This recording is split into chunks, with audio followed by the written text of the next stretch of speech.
Hello दोस्तों, alcohol phenols में आगे बढ़ जाते हैं। नेक्स्ट देखते हैं प्रिपरेशन ऑफ फिनोल्स। फिनोल्स के बनाने के कौन कौन से मेथड्स हैं।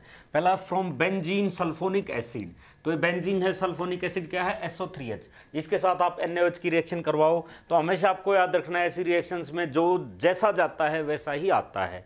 यहाँ से कौन जाने वाला है, H पॉजिटिव। आने वाला कौन है, Na पॉजिटिव। तो H पॉजिटिव चला जाएगा, Na यहाँ पर आ जाएगा SO3Na। इसी तरह COH होता तो CONA होता, OH होता तो ONA। इस तरह से ये रिएक्शंस जो हैं सिमिलर होती हैं। तो ये होगा SO3Na। इसके साथ 2NaOH की रिएक्शन आपने करवानी है तो यहाँ से क्या चला जाएगा, मैं ये निकाल रहा हूँ यहाँ से Na2SO3। एक तो ये चला गया, साथ में कौन जाएगा, वाटर, OH और H, वाटर चला गया। क्या बच गया, ONA। तो यहाँ पर क्या रह गया, ये बेंजीन के ऊपर ONA। ऐसी सिचुएशन जब भी आती है फिनोल बनाना है तो एक ही काम आपको करना है, क्या, HCl के साथ रिएक्शन करवा दो, डाइल्यूट HCl। तो क्या होगा, Na और Cl चले जाएंगे, OH यानी कि फिनोल हमें मिल जाता है। दूसरा मेथड है डाइएजोनियम साल्ट जो है यानी कि बेंजीन के ऊपर N2Cl है, उनका आप क्या करो, हाइड्रोलिसिस कर दो, वाटर उसमें जोड़ दो। तो N2Cl है, H2O के साथ रिएक्शन करवाई, डाइल्यूट H2SO4 की प्रेजेंस में रिएक्शन होगी। इसको हीट करेंगे आप तो क्या होगा, वही सिचुएशन होनी है। N2 यहाँ से चला जाएगा, H और Cl चले जाएंगे और OH जो वाटर का बचेगा वो इसके ऊपर लग के क्या बन जाएगा, फिनोल। नेक्स्ट मेथड है, नेम रिएक्शन है, इंपॉर्टेंट है, गौर फरमाइएगा। फ्रॉम एराइल हैलाइड्स, इसको बोलते हैं डोज प्रोसेस। तो डोज प्रोसेस में क्या है, क्लोरोबेंजीन से फिनोल बनाया जाता है। ये क्लोरोबेंजीन है, 2NaOH की रिएक्शन, वैसे ही सिनेरियो बन के यहाँ तक पहुँचेंगे हम ONA। 623 kelvin temperature, 320 atmosphere pressure रहेगा। NaCl यहाँ से निकलेगा, H2O जाएगा तो क्या बन जाएगा, ONA। ONA के बाद आप वही करते हैं, HCl से रिएक्ट करवाओ, Na और Cl चले जाएंगे, क्या आ जाएगा, फिनोल। एक और मेथड लास्ट है क्यूमीन। क्यूमीन का एक और नाम आइसोप्रोपाइल बेंजीन भी है। ये है बेंजीन के ऊपर CH3 ऑक्सीडेशन कर दीजिए इसका, एरियल ऑक्सीडेशन 368 से 408 केल्विन टेम्परेचर रखिए, एरियल ऑक्सीडेशन कीजिए। तो दोनों ऑक्सीजन इसके बीच में आपको रख देने हैं, CH3 ऐसे कैसे, C के दोनों के बीच में रख दिया। अब क्या करो, डाइल्यूट H2SO4 के प्रेजेंस में 323 से 363 केल्विन तक इसको आप हीट करो तो क्या होगा, ये देखिए CH3 CO CH3 सारे को निकाल ले जाओ। ये क्या है, CH3 CO CH3, ये है एसीटोन या प्रोपेनोन, ये चला जाएगा और यहाँ पर क्या बन जाता है, फिनोल। ये फिनोल के प्रिपरेशन के मेथड्स हैं। अब देखते हैं इनकी physical properties alcohols and phenols की। तो बिल्कुल आसान सी है, एक बार पढ़ते ही आपको याद हो जाएंगी। फिजिकल स्टेट है पहला, कार्बन 11 तक के जो मेंबर्स हैं यानी कि लोअर मेंबर्स, ये क्या हैं, कलरलेस लिक्विड्स होते हैं। इनकी पंजेंट स्मेलिंग होती है यानी डिस्टिंक्ट स्मेल है इनकी, बर्निंग टेस्ट होता है। हायर जो एल्कोहल्स हैं वो कलरलेस होते हैं, ओडरलेस होते हैं, वैक्सी सॉलिड्स होते हैं। फिनोल्स जो है ये कलरलेस होते हैं, लिक्विड भी हो सकते हैं, सॉलिड भी हो सकते हैं। हाँ, कलरलेस होते हैं, लेकिन अगर इनका ऑक्सीडेशन हो जाए तो ये रेडिश ब्राउन कलर भी एक्वायर कर लेते हैं। इसके बाद बॉइलिंग पॉइंट्स है, तो हाइड्रोकार्बन और हेलो एल्केन्स हैं, इनसे इनके बॉइलिंग पॉइंट ज़्यादा होते हैं। जाहिर सी बात है, कारण क्या है, हाइड्रोजन बॉन्डिंग, क्योंकि इनमें हाइड्रोजन बॉन्डिंग हो सकती है। जैसे ROH, ये एक अल्कोहल है, ये दूसरा, ये तीसरा, इस तरह से, तो ऑक्सीजन हाइड्रोजन ये बॉन्डिंग इनमें हो जाती है। ध्यान रहे, जैसे ये R ग्रुप बड़ा होगा तो हाइड्रोजन बॉन्डिंग कम हो जाएगी, क्योंकि ये स्टेरिक हिंड्रेंस इसके रास्ते में आने लग जाएगा। लेकिन फिर भी लोअर की जहाँ तक बात करें तो उनमें तो होती है। फिनोल्स में भी हाइड्रोजन बॉन्डिंग होती है। इस तरह से यहाँ पर आप बेंजीन रिंग टाइप बनाएं या C6H5 फिनोल, इस तरह से लिखे, एक ही बात है। फिजियोलॉजिकल एक्शन इनका क्या है, तो मिथेनॉल जो है ये खतरनाक है, पॉइजनस है, ये ब्लाइंडनेस कॉज करती है, अंधा हो जाता है इससे। और इथेनॉल वही कमाल की चीज़ है जिससे आदमी 15-20 मिनट में इंग्लिश बोलने लग जाता है, यानी कि वाइन, बियर, विस्की, ये वो सारी चीज़ें जितनी हैं इन सब में इथेनॉल होता है। टॉक्सिकेटिंग इफेक्ट होता है इसका।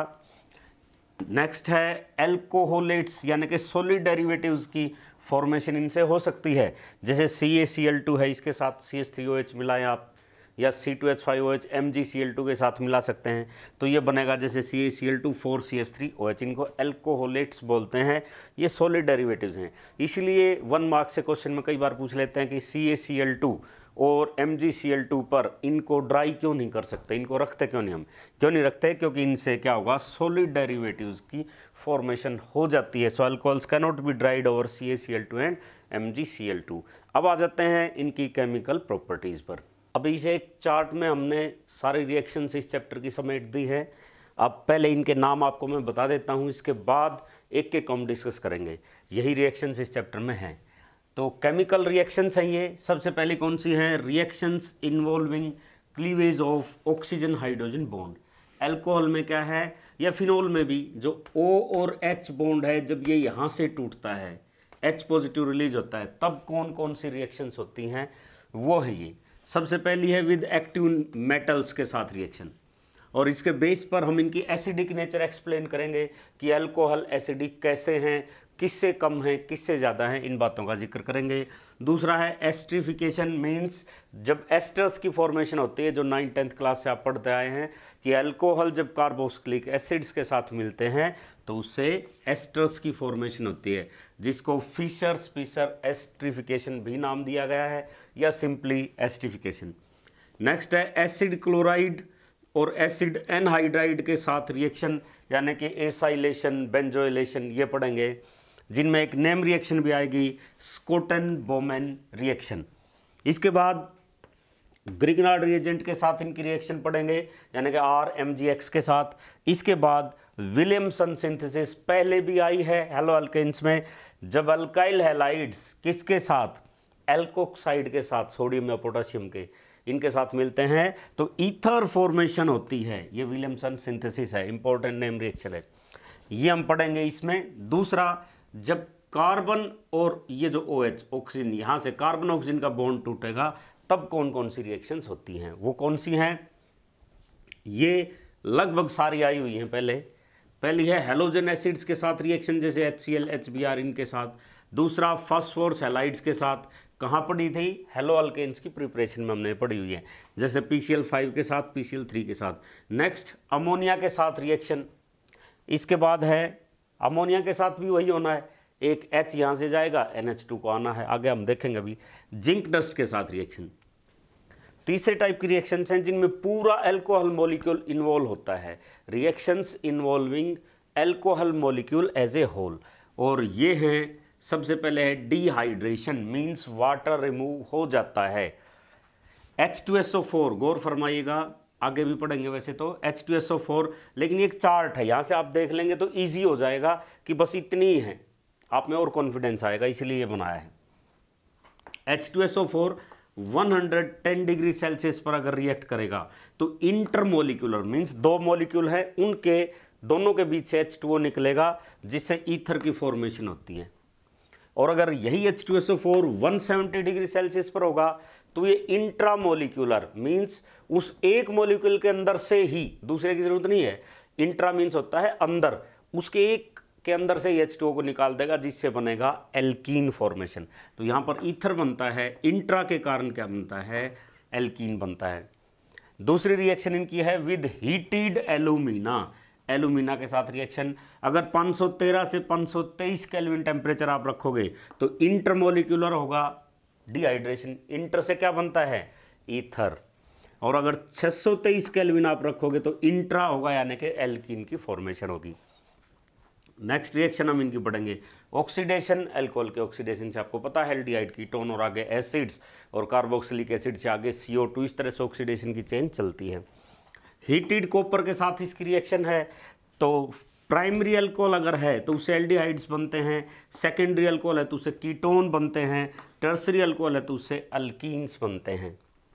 और लास्ट में फिनोल की रिएक्शंस हम पढ़ेंगे, फिर से वही आई हुई रिएक्शन, बहुत आसान सी, हेलोजिनेशन, यानी कि हेलोजन जुड़ती है, तो फिनोल है, सिंपली उसमें कहाँ जुड़ेगी, ऑर्थो और पैरा पोजिशन पर, वो वही चीज़ें जो हम पढ़ते आ रहे थे वही चीज़ें होनी है। सल्फोनेशन में कौन सा ग्रुप जुड़ता है, SO3H ग्रुप जुड़ेगा फिनोल के ऊपर। नाइट्रेशन में कौन सा ग्रुप जुड़ता है, NO2। Friedel craft alkylation, acylation, ये चीज़ें थी। कपलिंग रिएक्शन बहुत इंपॉर्टेंट आएगी, कपलिंग होगी रिएक्शंस की, यानी कि ये जो एरोमेटिक कंपाउंड्स हैं ये आपस में दो दो मिलेंगे, कपल्स इनके बनेंगे, इंपॉर्टेंट नेम रिएक्शन है, अगली यूनिट्स में भी आती रहेगी। कोलबेज रिएक्शन है, और ये तीनों बहुत इंपॉर्टेंट रिएक्शन हैं। रीमर टाइमन रिएक्शन, ये सारी चीज़ें अब हम पढ़ेंगे इस चैप्टर में रिएक्शंस के दौरान। अब आ जाते हैं पहले टाइप्स की रिएक्शंस पर, जिसमें क्या है, ऑक्सीजन हाइड्रोजन बॉन्ड टूटता है, जिसके कारण हम एसिडिक स्ट्रेंथ को एक्सप्लेन करते हैं। एक्टिव मेटल्स के साथ रिएक्शन है जैसे CH3OH प्लस Na। ध्यान रखिए, चाहे Na है, NaOH है, Na2CO3 है, NaHCO3 है, कुछ भी दिया जाएगा, आपको एक ही काम करना है, H पॉजिटिव को हटा देना है, Na पॉजिटिव को यहाँ पर लेकर आना है। तो CH3ONA आएगा, H2 चला जाएगा। इसी तरह फिनॉल है तो उसमें भी H हट के क्या आ जाएगा, Na आ जाएगा। नेक्स्ट, इसके बेस पे जैसे बार बार बोर्ड एग्जाम्स में क्वेश्चन पूछ लेते हैं, alcohols are weaker acids than water. तो एसिड क्या होता है, अरिनियस कॉन्सेप्ट क्या कह रहा है, जो H पॉजिटिव छोड़ता है वो एसिड है, जो जितना जल्दी H पॉजिटिव छोड़ेगा वो उतना ही अच्छा एसिड होगा।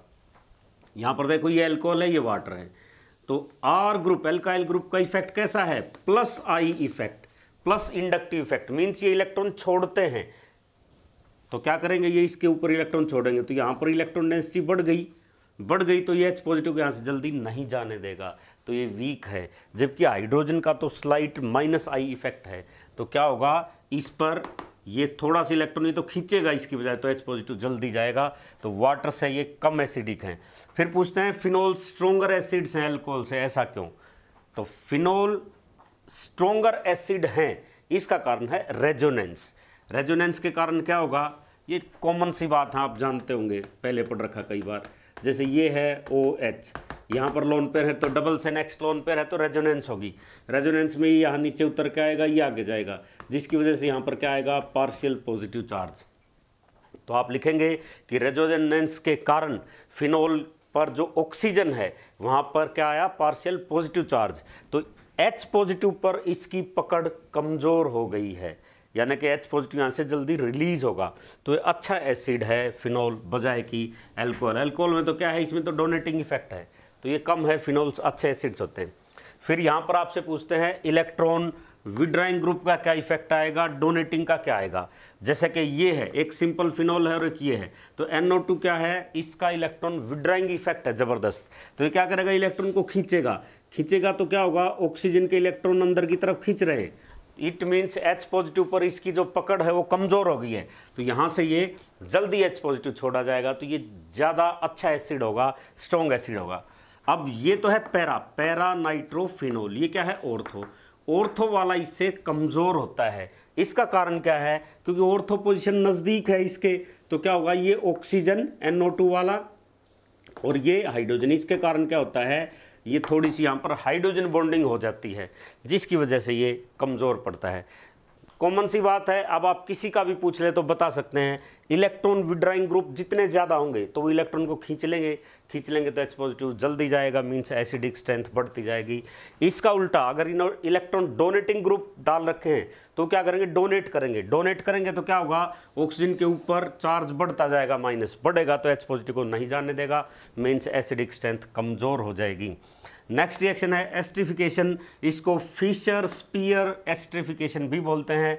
एल्कोहल है, जैसे ये रहा, इथेनॉल है, और एसिड है CH3COH, ये आपस में रिएक्ट करेंगे। ध्यान रखना है, उम्मीद तो ये की जाती है कि कार्बोक्सिलिक एसिड बहुत स्ट्रॉन्ग एसिड है, इनको H पॉजिटिव देना चाहिए, लेकिन यहाँ पर होता है उल्टा। याद रहे, एस्टर्स तब बनते हैं जब एल्कोहल H पॉजिटिव देता है, तो यहाँ पर एल्कोहल से H पॉजिटिव जाएगा यहाँ से, और यहाँ से क्या जाएगा, एसिड, यानी कि जो हम मान रहे थे उससे उल्टा हो रहा है। ये रिएक्शन स्लो होती है, रिवर्सिबल होती है, एल्कोहल्स के लिए एक्सोथर्मिक है और एसिड्स के लिए स्लाइटली थोड़ी सी एंडोथर्मिक रिएक्शन है।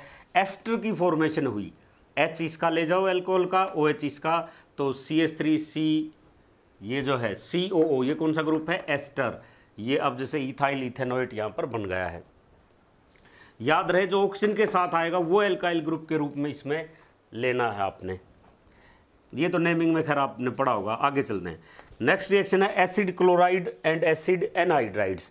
तो इसमें भी यही करना, जैसे CH3COCl ये एक एसिड क्लोराइड है, C2H5OH ये अल्कोहल है, तो H और Cl इसको ले जाओ, बाकी को लिखो CH3COO C2H5, इससे भी एस्टर की फॉर्मेशन हुई। इसी तरह यहाँ पर हमने एसिड एनहाइड्राइड ले लिया है, CH3CO CH3CO ऑक्सीजन से जोड़ दिया, ये एनहाइड्राइड है, C2H5OH। तो क्या किया, ये CH3CO ऊपर वाला नीचे वाला आपकी मर्जी है, इसको यहाँ से ले गए हम किसके साथ, H के साथ। तो ये तो एक बन गया एसिड CH3CO और एक ये है CH3COOH, ये तो एक एसिड बनता है। दूसरा क्या बच गया, CH3CO, एक ऑक्सीजन यहाँ है, तो ये एस्टर बनता है CO C2H5। तो इससे भी एस्टर्स बनता है। यहाँ पर एक इम्पोर्टेंट नेम रिएक्शन आती है स्कॉटन बोमन रिएक्शन। तो आपको याद रखना है, एल्कोहल या फिनोल जब ये किसके साथ मिलते हैं, बेंजोइल क्लोराइड C6H5COCl, मैं इसको ऐसे भी लिख सकता था C6H5COCl, ये भी बेंजोइल क्लोराइड है। तो एल्कोहल या फिनोल जब बेंजोइल क्लोराइड के साथ मिलते हैं तो क्या बनाते हैं, वही काम यहाँ पे करना है, ये H और ये Cl, इसको ले जाओ बचे हुए को लिख दो।